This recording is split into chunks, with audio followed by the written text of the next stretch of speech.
Hey, salut à tous! On se retrouve au GAEC du Pré du Moulin pour la partie labour et semis des blés derrière les maïs. Allez, c'est parti!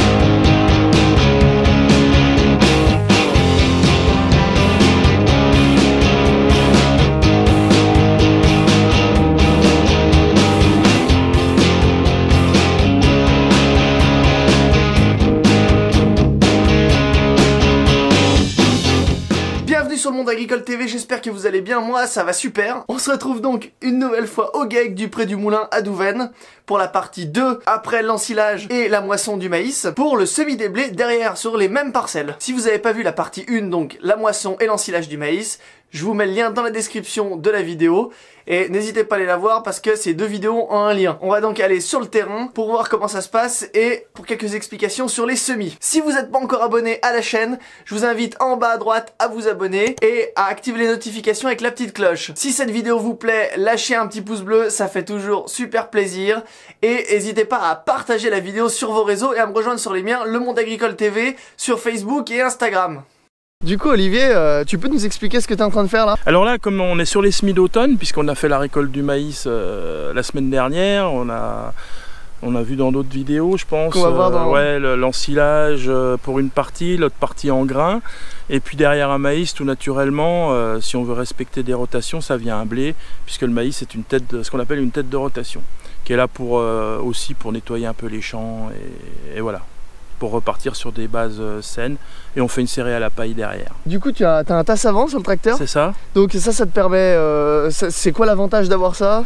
Alors, en fait, on est encore des récalcitrants du labour, c'est-à-dire qu'on aime bien labourer, surtout derrière un maïs, il y a beaucoup de cannes à enfouir, hein, qui est de la matière organique, mais qui peut gêner pour une culture de blé, notamment sur l'aspect sanitaire, c'est-à-dire... on s'est aperçu que des semis derrière maïs avec les cannes qui restent en surface, ça amène des mycotoxines, enfin de la fusariose sur les grains, pour être technique, qui provoque de la mycotoxine qui peut être toxique pour l'homme au niveau de l'alimentaire. Donc on est de plus en plus contrôlé là-dessus, donc il faut qu'on vende des céréales saines pour la boulangerie.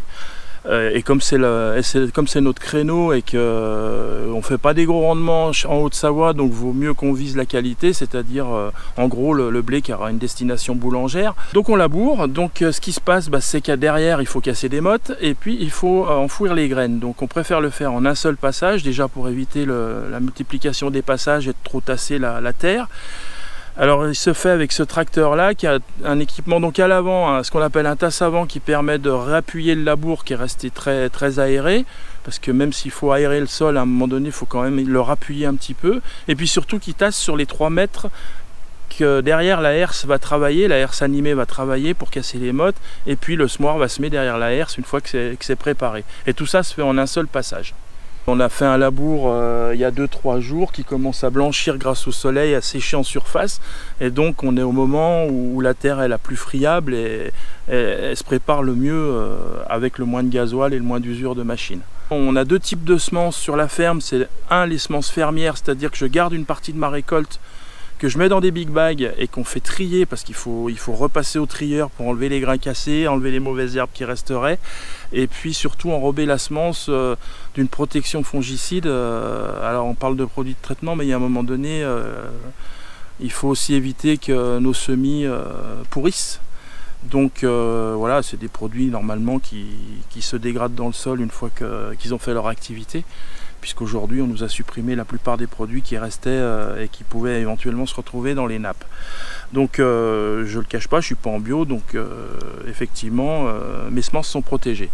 Et ça facilite aussi la protection de la culture par la suite. Ça évite de trop traiter, ce qui est de mon cas, on traite le moins possible après en végétation. Du coup, je fais juste une petite aparté, ça veut dire que tu es en conventionnel, mais tu es en raisonné. En raisonné, ouais. Et je disais 2 types de semences, j'en achète aussi de la certifiée à la coopérative, parce que d'une part, pour recommencer sur de la semence saine pour l'année d'après, où je prélèverai justement mes semences de ferme, et puis surtout pour essayer de nouvelles variétés, et puis essayer de s'adapter aux besoins des boulangers, et puis à l'amélioration technique de nos variétés, puisqu'elles sont de plus en plus résistantes aux maladies, de plus en plus rustiques, enfin en tout cas dans les choix qu'on fait, pour justement rester dans le raisonné au niveau de l'application des produits de protection des plantes. Au niveau technique, sur la ferme, une fois qu'on a nos semences, qu'on a notre équipement qui est prêt, donc on met la semence dans la trémie du semoir et surtout on règle notre semoir parce qu'on ne met pas n'importe quelle dose à l'hectare.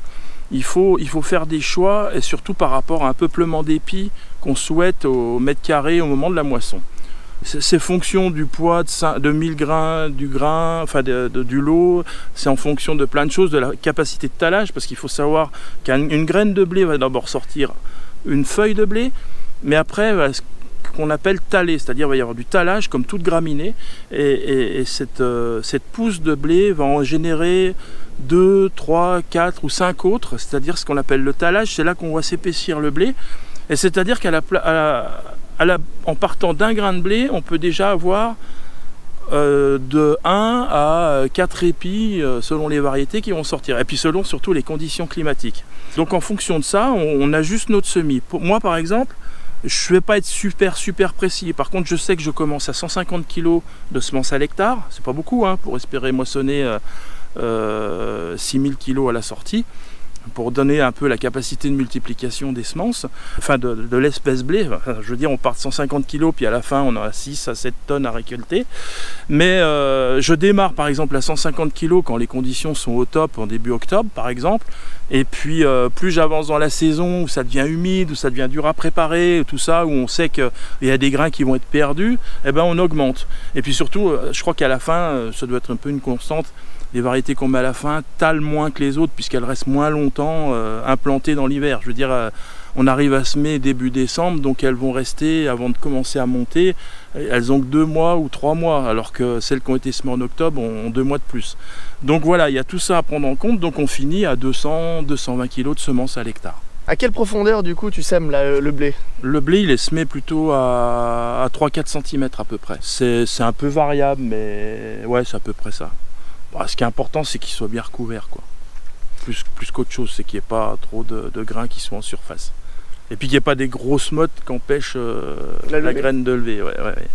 Et du coup, on peut voir que tu as du matériel qui est pas de la dernière mode. Qui n'est pas forcément de la dernière mode. Mais on voit que ça marche toujours très bien en fait. Ça marche très bien, ouais. Je crois que la herse animée doit avoir pas loin d'une vingtaine d'années. Le semoir aussi. Il fait son boulot du moment qu'il reste précis, du moment qu'on entretient les socs qui déterminent la profondeur, du moment qu'on se tient à jour là-dessus, il n'y a pas de raison que ça aille pas. Alors c'est un peu plus compliqué, maintenant vous avez les semoirs qui calculent tout, vous mettez toutes les données dedans et ça vous ajuste. Ça fait même varier la quantité de semences à certains endroits de la parcelle parce que par GPS on a pu déterminer que ça rendait plus à certains endroits qu'à d'autres. Voilà, il y a tout ça qui rentre en jeu aujourd'hui. Et de plus en plus, ce qui arrive, et ça par contre je pense qu'on n'y échappera pas, c'est tout ce qui est piloté par GPS. Ça va peut-être permettre de faire peut-être un peu plus de bio, c'est-à-dire plutôt que de désherber avec des produits, on va peut-être plus semer en ligne. Donc grâce au GPS, et par ce GPS on pourra biner en ligne, c'est-à-dire ne pas arracher les bonnes plantes mais rester bien entre les lignes pour faire le travail. C'est pas uniquement un confort, quoi. Ça peut permettre de travailler avec moins de produits. Moi je pense que c'est un des avenirs pour faire de la culture bio peut-être à un petit peu plus grande échelle qu'aujourd'hui. Voilà. Puis on a peut-être eu la chance d'acheter peut-être une bonne marque. En l'occurrence c'est Robuste, et si je devais changer aujourd'hui, si elle me lâchait aujourd'hui, je crois que je resterais dans le même type, quoi. Chez Amazon, ouais. Voilà, pour pas les citer. On leur enverra comme ça la vidéo.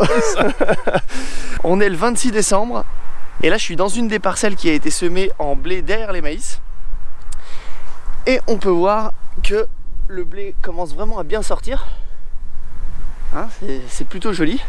Et que les cannes, il en reste quelques-unes, les cannes de maïs commencent à se dégrader. Là à côté on a une autre parcelle de blé, mais c'était pas du maïs avant. Et elle a été semée un petit peu avant. Et on peut voir que c'est encore plus dense. Donc derrière moi, ça a été semé au début des semis de blé en octobre. Et là on est plus sur quelque chose qui a été semé mi-novembre. Donc on voit bien la différence. Mais en tout cas ça a bien pris. Et non, ça va vraiment être joli je pense. Voilà.